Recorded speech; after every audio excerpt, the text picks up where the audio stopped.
Et pour finir, la technique Print Effect.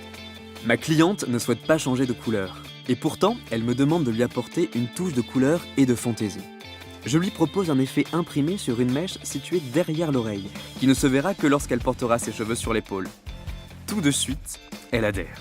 Ma cliente veut conserver sa couleur. Ce sera donc ma base pour apporter mon effet imprimé.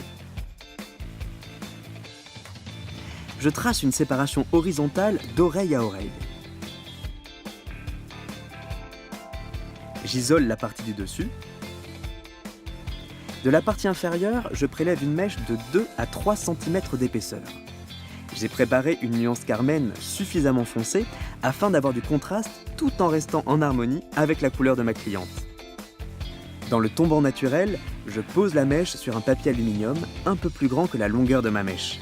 Afin d'éviter que les cheveux volent, je vaporise un peu de lac artiste et je peigne ma mèche. Je commence à dessiner l'effet zébré. Je trace des rayures horizontales d'1 cm avec le bout du pinceau en commençant par le haut de ma mèche.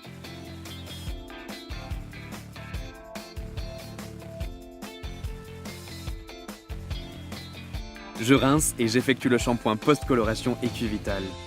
Pour un look plus affirmé, je lui attache une partie de ses cheveux. Elle retrouve l'effet couleur sur son épaule. Elle est totalement séduite par cette touche de fantaisie, sans qu'elle ait eu à changer entièrement sa couleur.